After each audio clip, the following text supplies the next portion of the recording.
The pen clicked, and at that exact second, the baby kicked. The sound was small, almost lost beneath the soft clink of crystal glasses and distant city traffic 30 floors below, but to Evelyn Carter, it felt like something far louder, something final. She didn't look down at the papers yet. Instead, her hand moved instinctively to her stomach, 8 months pregnant, her palm resting there as if grounding herself to the only truth that still belonged to her. Across the table, Blake Holloway adjusted his cufflinks with the calm precision of a man who believed everything in this room was already decided. The private dining suite at the Grand Meridian Hotel shimmered with quiet luxury. Marble floors, gold accents, floor-to-ceiling windows framing Manhattan like a painting, but the atmosphere had shifted into something colder, something transactional. This wasn't dinner. It was an ending dressed up as an occasion. "You should sign, Evelyn," Blake said, his voice smooth, practiced, the same tone he used in boardrooms and interviews. "There's no reason to drag this out." To his right, Vanessa Monroe crossed her legs slowly, the soft fabric of her designer dress catching the light. She didn't speak, but she didn't need to. Her presence alone was a statement, young, polished, unmistakably chosen. A replacement already installed before the previous version had even been removed. Evelyn finally looked down. The document lay open in front of her, clean, precise, final. Divorce terms.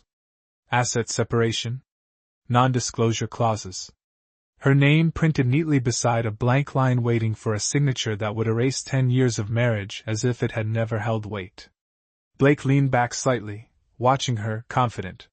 He had already calculated this outcome.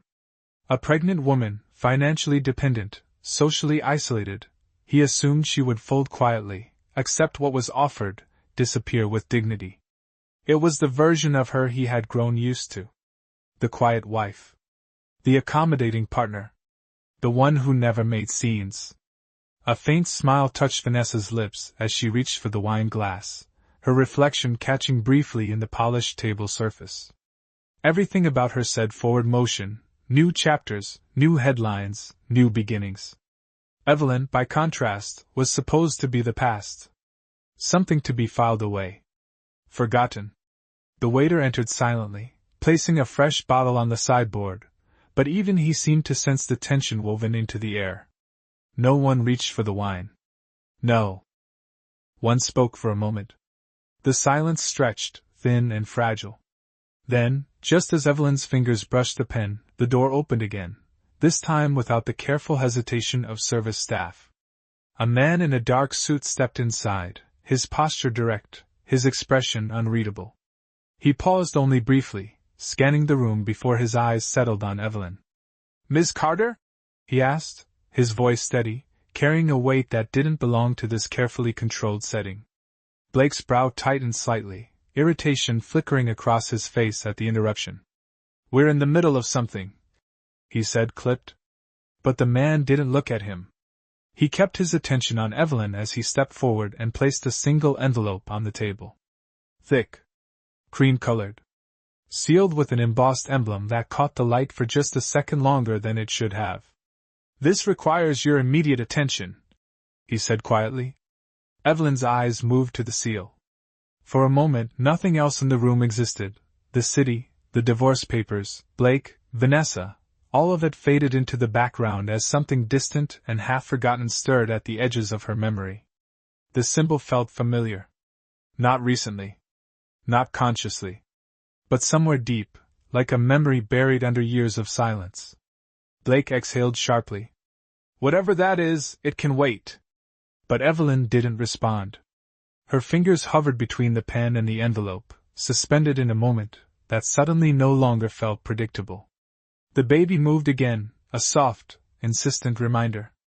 And for the first time that night, something shifted, not in the room, not in Blake's posture, not in Vanessa's composed smile, but in Evelyn herself. Because somewhere between the sound of that pen clicking and the weight of that envelope resting on polished marble, the version of this story Blake thought he was writing had already begun to change. Blake's patience thinned in visible increments, like a clock ticking louder with every second Evelyn did not move.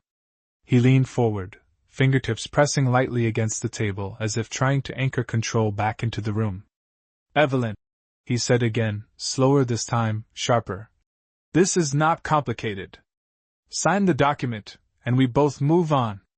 The words were clean, efficient, stripped of anything that might resemble emotion.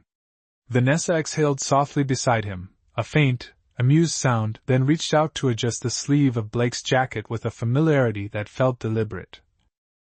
Almost performative. Her fingers lingered just long enough to be noticed.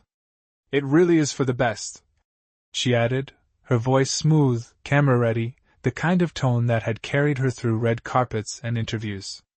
Dragging things out never helps anyone. Evelyn did not respond.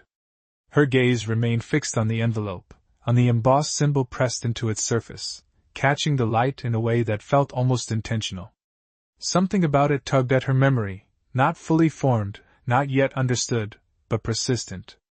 The man who had delivered it stood quietly near the door, hands clasped in front of him, waiting without impatience. He did not look at Blake again. He did not acknowledge Vanessa. It was as if the entire room, with all its wealth and carefully arranged power, did not register as relevant to him. Blake noticed that too. His jaw tightened. "Who sent you?" he asked, his tone shifting, irritation edging into something more guarded. The man answered simply. "Sterling Energy." The name landed in the room with a weight that did not match its quiet delivery. Vanessa's expression flickered, just for a fraction of a second, before she recovered, tilting her head slightly as if trying to place it. Blake's reaction was different. Subtle, but real. His posture shifted back, his confidence adjusting, recalibrating.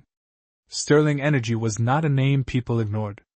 It was the kind of name that existed above conversations like this, above personal drama, above even the kind of wealth Blake was used to navigating. Still, he forced a small, dismissive smile. "And what would a company like that want with her?" he asked, gesturing loosely toward Evelyn without looking at her. The man did not answer immediately. Instead, he met Evelyn's eyes again. "Ms. Carter, you were requested specifically. I was told to deliver this into your hands and to wait." The room fell quiet again, but this time the silence felt different. Not fragile. Not uncertain. Something else. Something shifting. Evelyn slowly lifted the envelope from the table. It was heavier than she expected, the paper thick beneath her fingers. For a moment she hesitated, her other hand still resting against her stomach, feeling the steady, reassuring movement beneath her palm. Then she broke the seal. The sound was soft, almost insignificant, but it seemed to echo anyway. Blake watched closely now, his earlier certainty replaced by a thin thread of unease he could not quite hide. Vanessa leaned slightly forward, curiosity sharpening her gaze. Evelyn slid the contents free. Documents. Several pages, neatly arranged, along with a single photograph that slipped loose and landed face up on the table. A younger woman stood in the image, her expression warm, her hand resting protectively over a small child who could not have been more than 3 years old. Evelyn's breath caught, not loudly, not dramatically, but enough. It was her. She knew that immediately. Not from memory, but from something deeper, something instinctive. The woman beside her in the photo felt familiar in a way that did not require explanation. Blake frowned. "What is this?" he asked, the question no longer rhetorical. Evelyn did not answer. Her eyes moved across the top page, reading the first line, then the next, her expression not breaking, not revealing, but changing in a way that was almost imperceptible unless you were looking for it. And Blake was looking now. Because whatever he had expected this night to be, whatever version of control he had carefully constructed, it was beginning to slip, quietly, subtly, but undeniably, through his fingers. The air in the room did not move, but everything inside it had shifted. Evelyn's eyes traced the lines on the first page again, slower this time, as if confirming what her mind had already understood. Her fingers steadied, no longer hovering, no longer uncertain. Across from her, Blake watched the change happen in real time, subtle but undeniable, like a current passing beneath still water. "Evelyn," he said, quieter now, controlled but no longer dismissive, "what exactly are you looking at?" She did not answer immediately. Instead, she lifted the photograph from the table, her thumb brushing lightly over the edge. The image felt heavier now than it had seconds ago, as if the past it carried had finally found its way back to her. The woman in the picture stood beside a small child, both of them caught in a moment that had once been ordinary, unremarkable. But now, under the weight of the documents in her other hand, it was something else entirely.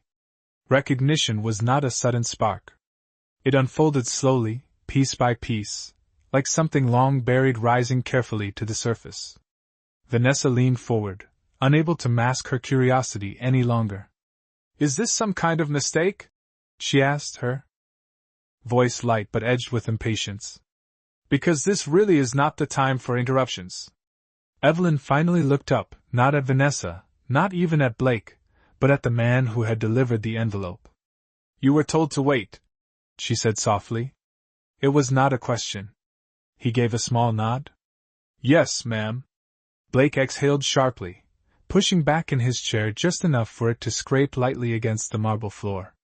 The sound cut through the quiet. "This is getting ridiculous," he said. "We are finalizing a legal agreement, not entertaining whatever this is." He reached toward the papers in front of Evelyn, but she moved them slightly, not abruptly, not defensively, just enough to make it clear they were no longer his to touch. It was a small movement, almost polite. But it stopped him. That was new. For years, Evelyn had been the one who adjusted, who yielded, who softened the edges of every disagreement before it could become conflict. She had been the quiet presence beside him at events, the composed figure who spoke when spoken to, who smiled when expected, who never made anything difficult. It had been easy to believe that was all she was. Easy to assume there was nothing more beneath it. The narrator would later say that the most dangerous thing about Evelyn Carter was not what people saw. It was what they never thought to question. Blake straightened, his expression tightening. "You are overthinking this," he said, trying to pull the moment back into something familiar, something he could control.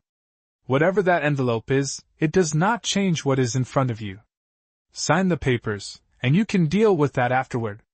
Evelyn's gaze returned to him then, calm, steady, unreadable. There was no anger in it. No desperation. Just a quiet clarity that had not been there before. "You are right about one thing," she said. Her voice was soft, but it carried, settling into the room with a weight that made Vanessa shift slightly in her seat. "It does not change what is in front of me." Blake's shoulders relaxed just a fraction, as if he believed he had regained ground. But Evelyn continued, her hand resting once more over her stomach, grounding herself in the present, while something far larger rearranged itself beneath the surface. "It changes what comes after." The words did not rise. They did not demand attention. And yet they held it. The man by the door remained still. Vanessa's fingers tightened slightly around her glass. Blake said nothing for a moment, and in that silence, something unfamiliar settled into him, something he could not yet name. Because the woman sitting across from him looked exactly the same. Same posture. Same voice. Same quiet composure. And yet, somehow, she was no longer the woman he thought he was divorcing.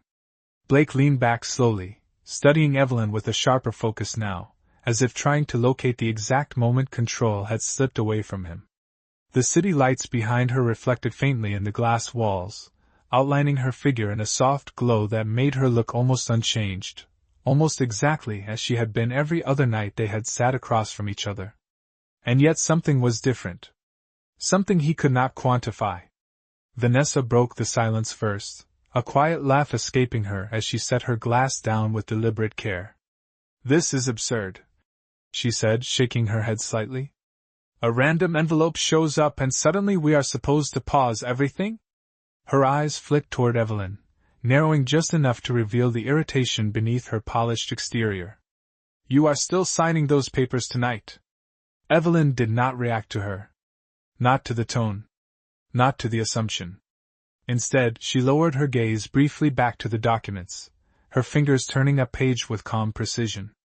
Each movement was measured, unhurried, as if time itself had shifted into a different rhythm around her.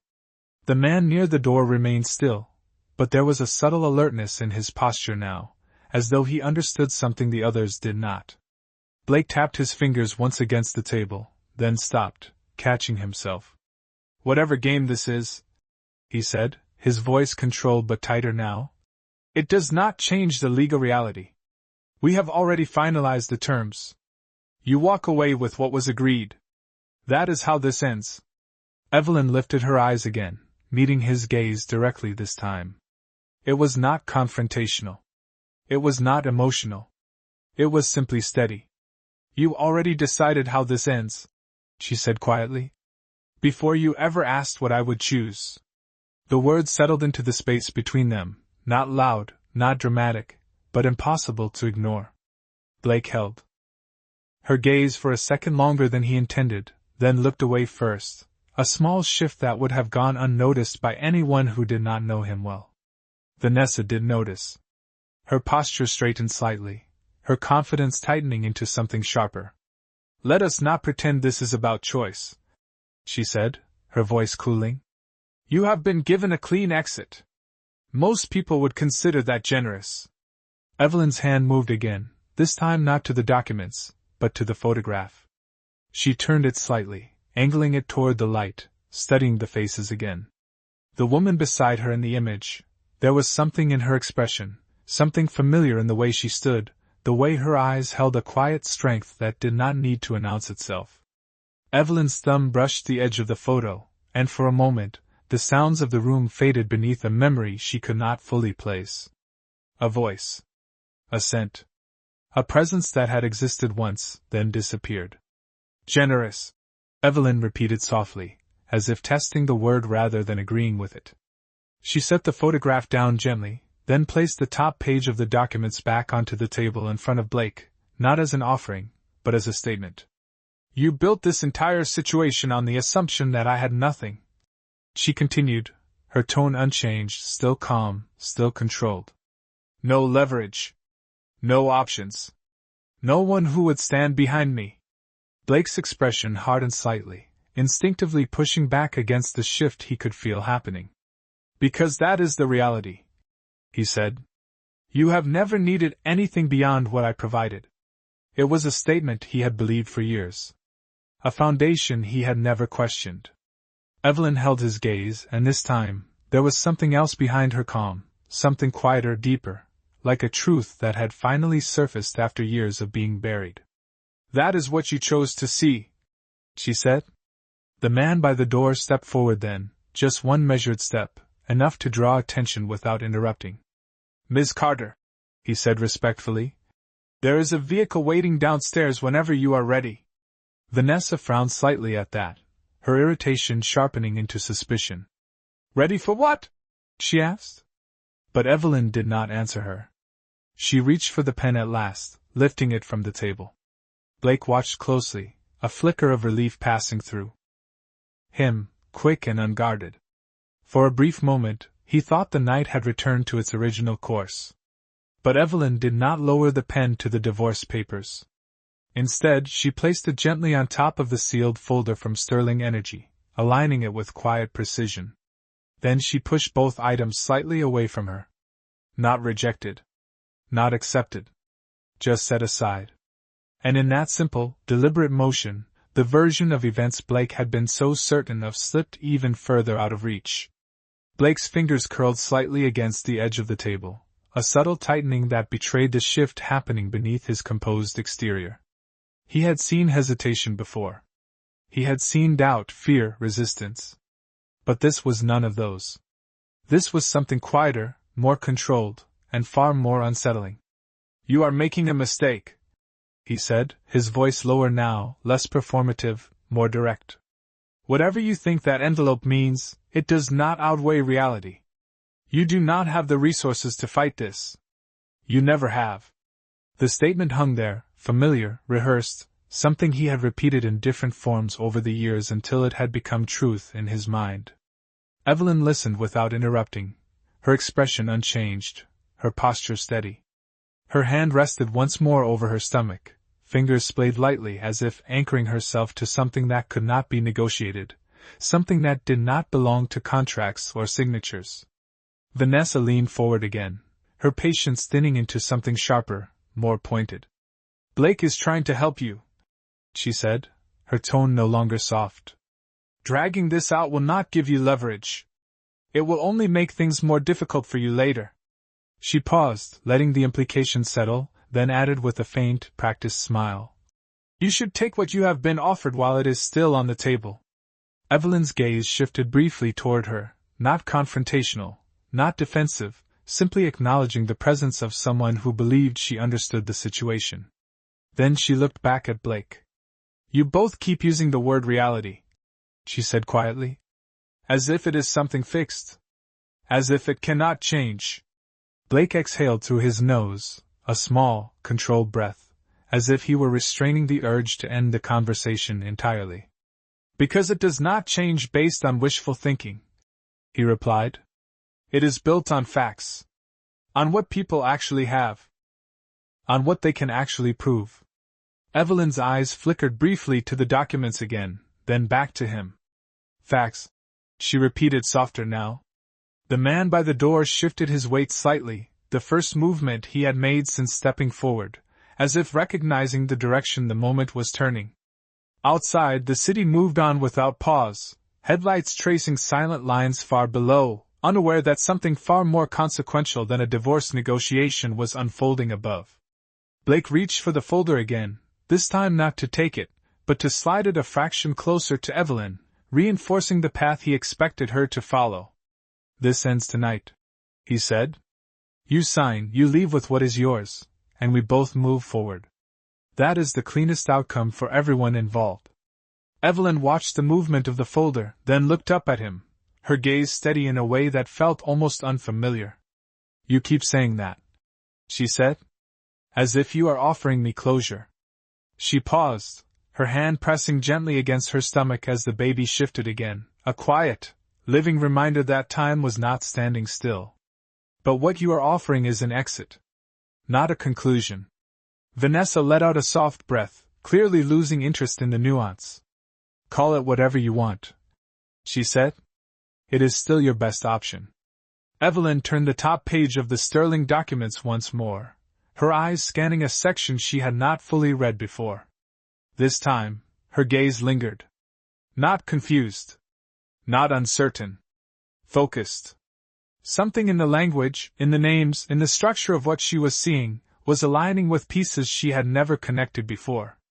A memory of school tuition always paid on time, even when it should not have been. A bank account her mother never fully explained. A name mentioned once, years ago, then never again. Blake noticed the shift in her attention and misread it as hesitation returning. "Evelyn," he said, softer now, almost persuasive, "do not complicate this. You do not need to go through whatever that is. Sign the papers, and you can walk away clean. No stress. No uncertainty." For a moment it almost sounded like concern. Almost. Evelyn closed the folder gently, her fingers resting on top of it for a second longer than necessary. Then she looked at him, really looked this time, as if seeing him without the filter of years, without the assumptions she had once accepted. "You built your entire argument on what you thought I did not have," she said. "But you never stopped to ask what I might become once I did." The words did not rise. They did not demand attention. And yet they shifted the balance of the room in a way no raised voice ever could. Blake held her gaze, something colder settling behind his eyes now, something less certain, more calculating. Because for the first time that night, he was no longer completely sure what Evelyn Carter was capable of. The room held its breath, but Evelyn no longer did. She lifted the folder again, slower this time, as if she understood that every second now carried weight beyond this table, beyond this conversation. Her fingers traced the edge of the top document, then she opened it once more, turning past the first page she had already read, moving deeper into the contents. Blake watched closely, his attention sharpening, his instincts shifting from dismissal to calculation. "Enough," he said finally, the word cutting clean through the silence. We are done entertaining this. He reached forward again, more decisively this time, but stopped just short of touching the folder, as if something invisible had drawn a boundary he could not quite cross.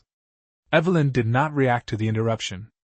Her eyes moved steadily across the page, absorbing names, dates, legal language that felt distant and familiar at the same time. There it was again. Sterling. Repeated. Structured. Not random. Not accidental. A system. Vanessa leaned back in her chair, crossing her arms now, her patience fully replaced by irritation. If this is some kind of strategy, she said, her voice sharper, it is not working.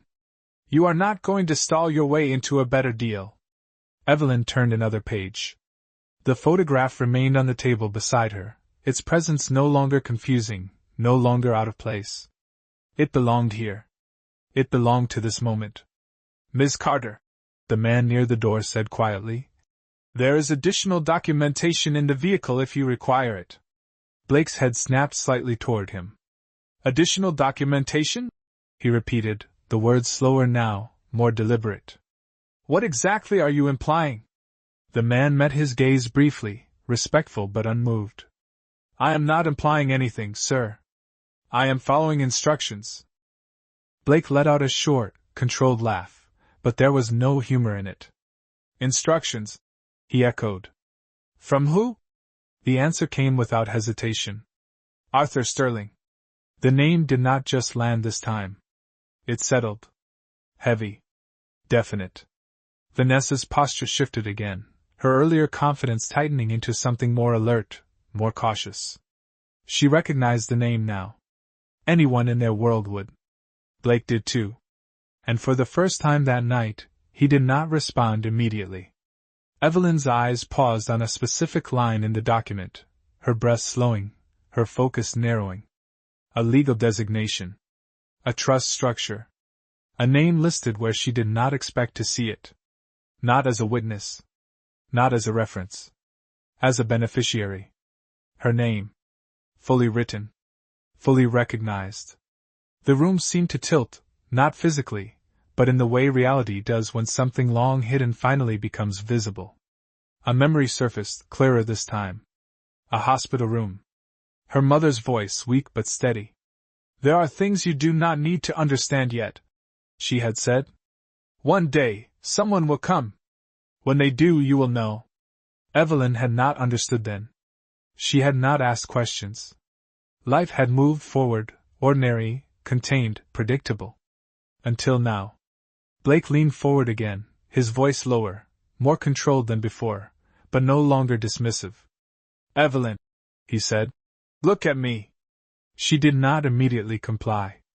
Instead, she finished reading the line in front of her, then gently closed the folder once more. Only then did she lift her gaze to meet his. There was no hesitation in her eyes now. No uncertainty. Just clarity. You should sign the papers, Vanessa added quickly, sensing the shift but trying to pull it back. Whatever this is, it does not change the agreement. Evelyn held Blake's gaze, her expression calm, almost unreadable.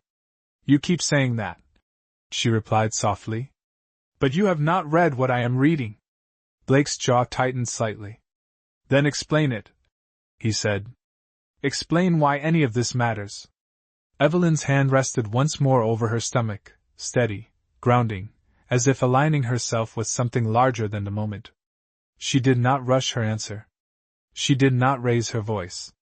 Because, she said, her tone quiet but absolute. For the first time tonight, I am no longer the only one in this room who misunderstood what I have. And in the silence that followed, the balance of power did not shift all at once. It settled. Slowly. Inevitably. And this time, it did not settle in Blake's favor. Blake did not speak right away, and that silence said more than anything he could have forced into words. For years, he had built his advantage on certainty, on the assumption that every variable in front of him was known, measured, and controlled. But now there was something else in the room, something he had not accounted for, and it was sitting quietly across from him with a folder resting beneath her hand. You are overcomplicating this, he said finally, though the confidence in his voice no longer matched the precision of his tone. Even if your name appears in some document, it does not automatically change your position. Legal structures are not that simple. Evelyn listened, her expression steady, as if she were no longer reacting to him but observing him. You are right, she said calmly. They are not simple. She opened the folder again, this time turning directly to the page she had marked in her mind, her fingers moving with quiet certainty. Which is why they are written this way. She rotated the document slightly, not pushing it toward him, but making it visible enough that he could see the heading, the structure, the formal language that carried weight far beyond this room. Blake's eyes flicked downward despite himself, scanning quickly, searching for context, for something he could dismiss. But the more he read, the slower his gaze moved. Vanessa leaned in slightly, trying to follow, but the details were not meant for quick interpretation. They were precise, deliberate, built for scrutiny. This is a trust designation, Blake said after a moment, his voice lower now, more focused. That does not mean ownership. That does not mean control. Evelyn nodded once, not disagreeing, simply acknowledging the surface of what he was saying. Keep reading, she replied. He did. And the silence stretched again, but this time it was filled with calculation, with the quiet unraveling of an assumption he had not realized he was relying on. Vanessa shifted in her seat, impatience creeping back into her posture. Blake, she said, this is not relevant to what we are doing here. But he did not respond to her. His attention remained fixed on the page, on the specific clause that redefined what he thought he understood. Evelyn's name was not incidental. It was not symbolic. It was embedded within a structure that carried legal authority, financial reach, and strategic control that extended far beyond anything he had considered part of this conversation. He looked up at her again, and this time, there was no dismissal left in his expression. Only a sharper, more cautious awareness. How long have you known about this? He asked. The question was different from the others. It was not rhetorical. It was not controlling. It was searching. Evelyn closed the folder once more, her hand resting lightly on top of it. I did not, she said. Not until tonight. Vanessa let out a small, incredulous breath. That is convenient, she said. A last-minute revelation that suddenly changes everything? Evelyn's gaze shifted toward her briefly, calm, unbothered. It does not change everything, she said.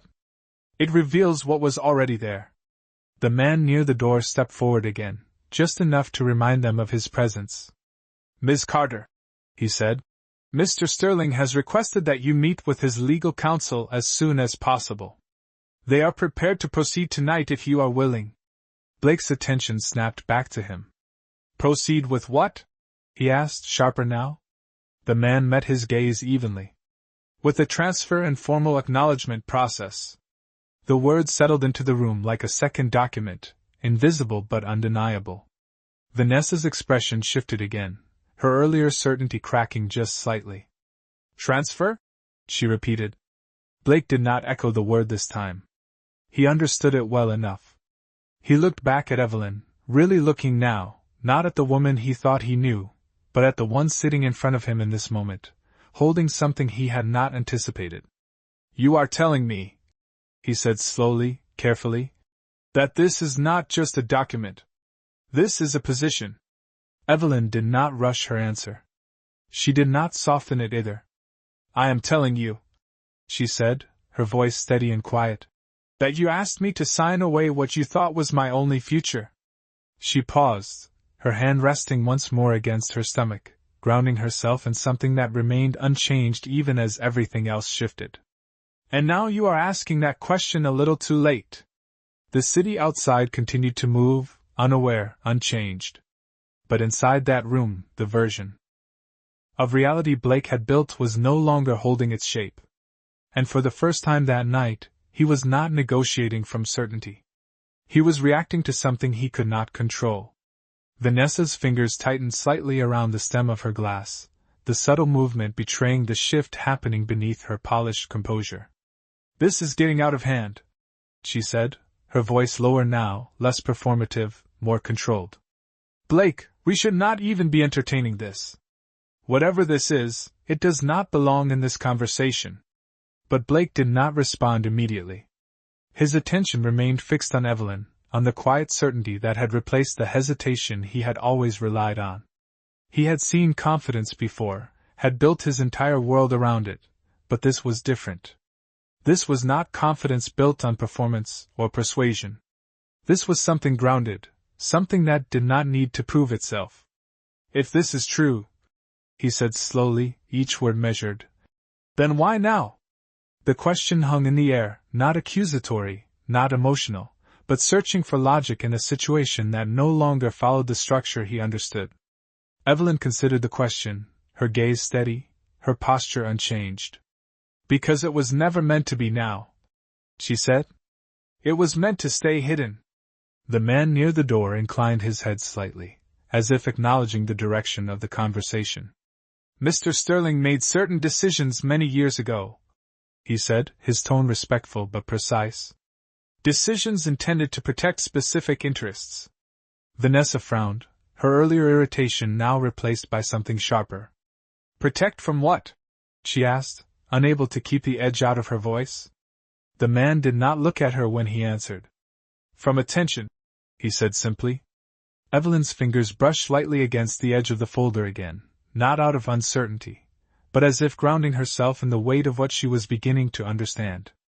"My mother never explained," she said quietly, more to herself than to anyone else. "She just said there were things that would make sense later." The memory settled into place now, no longer fragmented, no longer disconnected.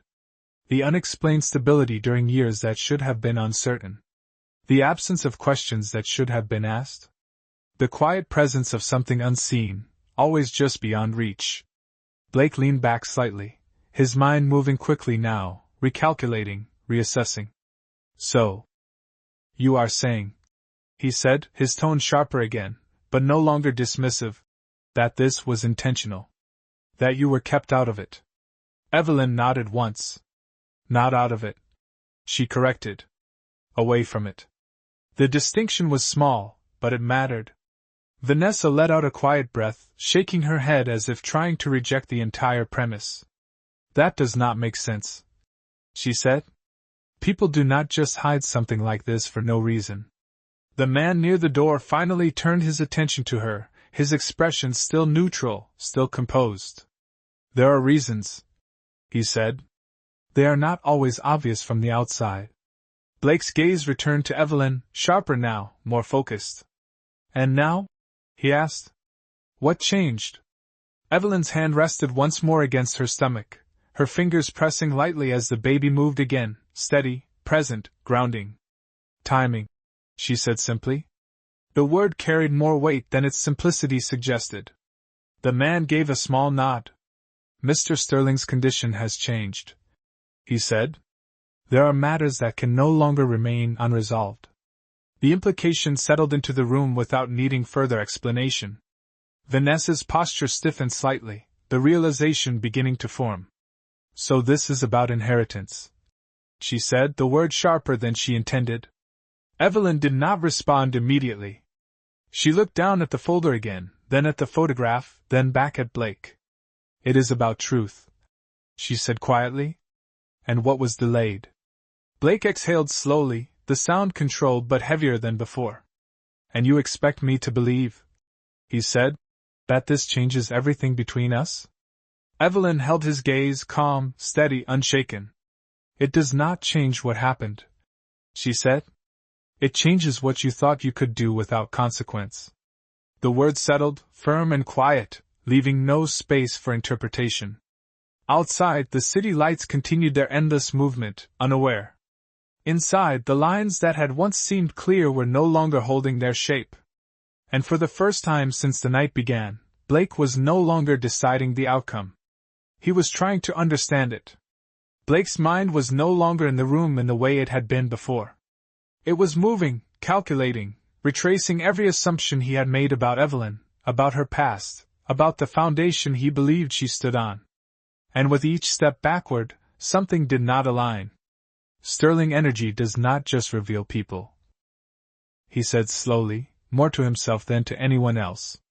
They position them. They prepare them. His eyes returned to Evelyn, sharper now, searching for signs he had missed, for patterns he had overlooked. So either this is very recent, he continued, or this has been in motion for a long time. Evelyn listened, her expression unchanged, but there was a quiet acknowledgement in her gaze that he was finally asking the right kind of question. The man near the door stepped forward just enough to close the distance between them, not intruding, but no longer standing entirely outside the conversation. Preparations were made, he said, his tone precise. Discreetly. Over many years. Vanessa shook her head slightly, disbelief edging into her voice. That is not possible, she said. You cannot just build something like that in the background without anyone noticing. The man's expression did not change. It was not built, he replied. It already existed. The distinction settled heavily into the room. Evelyn's gaze dropped briefly to the photograph again, her thumb brushing lightly over the edge as another memory surfaced, clearer this time. A tuition bill that had never been discussed. A sudden relocation that had been explained as opportunity, but never fully justified. A quiet phone call her mother had taken late at night, voice lowered, expression serious, followed by days of silence. At the time, they had been fragments. Now they were forming a pattern. Blake exhaled slowly, the sound controlled but carrying the weight of recognition. So this was never about creating something new, he said. It was about waiting. Evelyn nodded once. Yes. The simplicity of the answer made it more unsettling. Vanessa leaned forward again, her composure tightening into something sharper, more defensive. Waiting for what? She asked. For the right moment to suddenly appear and claim something that no one even knew existed? Evelyn turned her gaze toward her, calm, steady, not dismissive but no longer accommodating. For the moment when it could no longer be ignored, she said. The man gave a small nod, confirming without elaborating. There were conditions, he added. Legal, financial, and personal. They have now been met. Blake's fingers tapped once against the table again, then stilled, as if he were catching himself in the middle of an old habit that no longer served him. And all of this, he said, gesturing lightly toward the folder, was set in motion without you knowing. Evelyn did not hesitate this time. Without me needing to know, she corrected. The difference landed with quiet precision. Blake leaned back slightly, his posture no longer relaxed, but no longer dominant either. He was listening now. Actually listening. That means, he said carefully, that everything I assumed about your position was incomplete. Evelyn met his gaze, her expression calm but no longer neutral. It means, she said, that you made decisions based on what was visible. Vanessa let out a short breath, frustration surfacing again. This does not change the fact that you were dependent on him, she said, gesturing toward Blake. For years. Evelyn did not deny it. Yes, she said. That is what it looked like. The words were not defensive. They were factual. And that made them harder to dismiss. The man near the door glanced briefly at his watch, then back at Evelyn. Ms. Carter, he said, Mr. Sterling's legal team is prepared to proceed immediately. The longer this remains informal, the more complicated the transition becomes. Blake's attention shifted back to Evelyn, sharper now, urgency beginning to replace calculation. If you walk out of here, he said, you are stepping into something you do not fully understand. Evelyn's hand rested once more against her stomach, steady, grounding, as the baby moved again, a quiet reminder of what was real, what was present, what could not be delayed. She held his gaze unshaken. That may be true, she said softly. But for the first time tonight, I am not the one making decisions based on incomplete information. And in that moment, the balance did not just shift. It settled into a new alignment, one that no longer revolved around Blake Holloway's expectations, but around something far larger, far older, and far more deliberate than anything he had anticipated. Blake's confidence did not collapse all at once. It tightened first, pulling inward as his mind raced to reframe the situation into something manageable, something he could still influence. Then you should slow down, he said, his voice regaining a measured firmness, as if logic could restore balance. You are being pulled into something complex, something structured long before you understood it. That is not control. That is exposure. Evelyn listened without interruption, her gaze steady, absorbing the words not as pressure but as information. The man near the door remained composed, but there was a subtle shift in his stance now, as if the moment had reached a threshold. Vanessa leaned forward again, her tone sharpening with urgency. He is right, she said. You do not just walk into something like this overnight.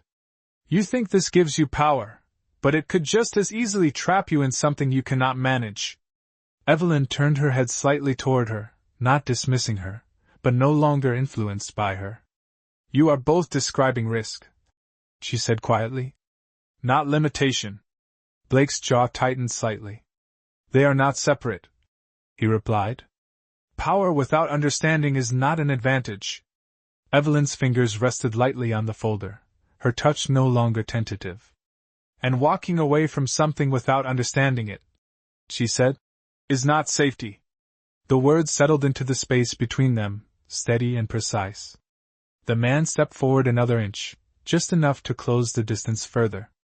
Ms. Carter, he said, Mr. Sterling's legal counsel has prepared a preliminary transfer framework. It includes asset protections, advisory oversight, and a phased authority structure.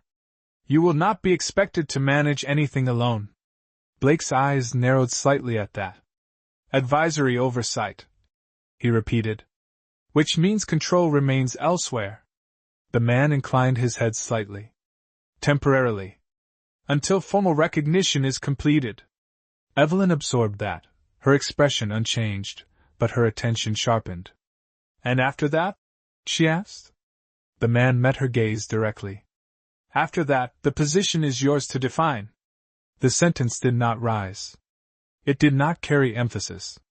And yet it shifted the weight of the room again. Vanessa exhaled slowly, shaking her head as if trying to reject what was unfolding. This is not real, she said. People do not just step into something like this.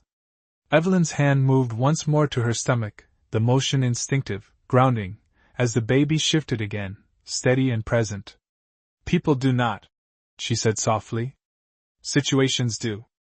Blake watched her closely now, not interrupting, not dismissing, but measuring every word, every pause.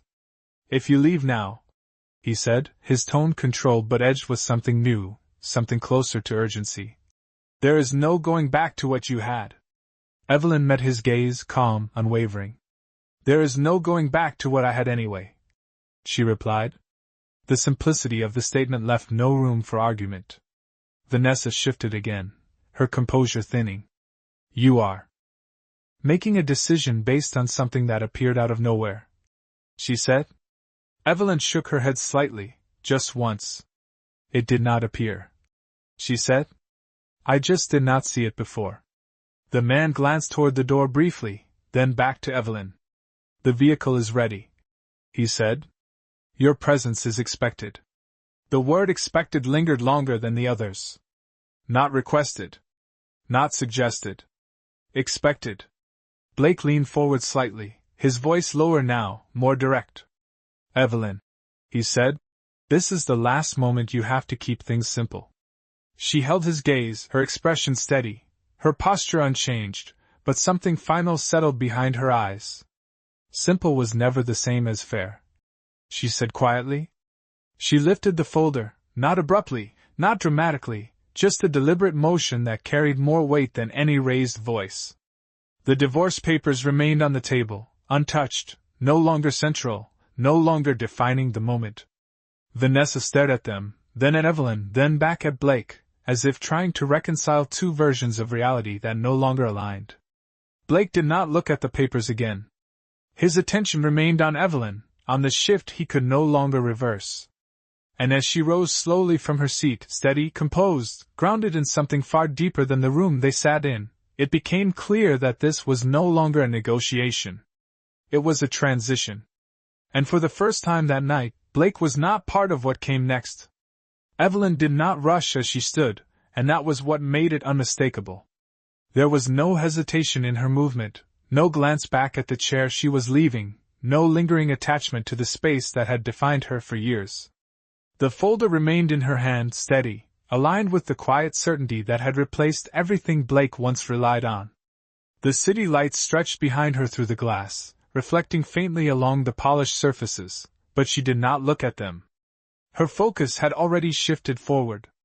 Blake remained seated for a moment longer, as if the physical act of standing would confirm something he was not yet ready to accept. "Evelyn," he said finally, his voice lower now, stripped of its earlier control. "Do not walk out of here without understanding what you are stepping into." She paused, but she did not turn immediately. The pause was not uncertainty. It was consideration. Then she looked back at him, her expression calm, grounded, no longer shaped by the expectations he had built around her. "For a long time," she said quietly, "I stayed in something I did not fully understand." The words were not accusatory. They were factual. "I am not doing that anymore." Vanessa stood as well, more abruptly, her composure tightening as she tried to regain control of a moment that had slipped too far. "You are overestimating what this means," she said. "This does not erase the life you had. It does not erase the position you were in." Evelyn's gaze shifted briefly toward her, steady, unshaken. "No," she said. "It does not erase it." She paused, her hand resting lightly against her stomach as the baby moved again, grounding her in something real, something constant. "It explains it." The distinction settled, quiet and absolute. Vanessa did not respond immediately, and for the first time since the evening began, she had nothing ready to counter with. Blake rose then, slower, more deliberate, as if trying to reclaim some part of the space that no longer responded to him the same way. "If you leave now," he said, his tone controlled but edged with something deeper, something closer to realization, "you are not just changing your situation. You are changing everything connected to it." Evelyn met his gaze, not challenging, not defensive, simply clear. "Everything connected to it has already changed," she replied. The man by the door stepped forward, opening it without ceremony, without urgency, simply acknowledging that the moment had reached its conclusion.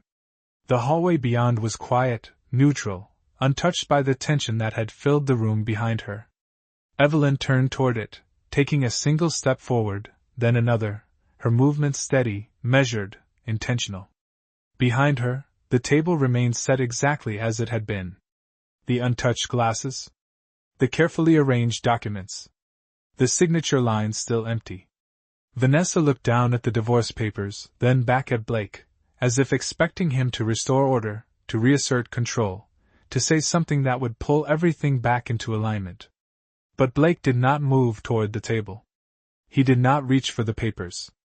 His attention remained fixed on Evelyn as she reached the doorway, the distance between them no longer just physical. "You are making a decision you cannot reverse," he said. The words quieter now, less of a warning and more of an acknowledgement. Evelyn paused at the threshold, her hand brushing lightly against the doorframe, grounding herself in the transition between what had been and what was coming next. She did not look back this time. "Some decisions are not meant to be reversed," she said softly. Then she stepped into the hallway. The door remained open for a moment longer, just enough for the silence to settle fully into the room she had left behind. Then, without sound, without emphasis, it closed. And with it, the version of Evelyn Carter that Blake Holloway believed he understood disappeared with her. The hallway outside felt different, not quieter, not emptier, but detached, as if it existed in a separate layer from the room she had just left behind. Evelyn walked steadily beside the man from sterling energy, her pace unhurried, her posture composed, every step grounded in something that had not been there an hour ago. The soft carpet beneath her feet absorbed the sound of movement, but the rhythm remained clear, deliberate, forward. The elevator doors opened before they reached them, as if her arrival had already been anticipated, as if the path ahead had been arranged long before she chose to take it. Inside, the mirrored walls reflected her image back at her, unchanged on the surface, but no longer aligned with the version she had carried for years. Her hand moved instinctively to her stomach again, feeling the steady movement beneath her palm, a quiet reminder that while everything around her was shifting, something fundamental remained constant. "The legal team is already assembled," the man said calmly as the doors closed. "They will walk you through each step. Nothing will be rushed without your consent."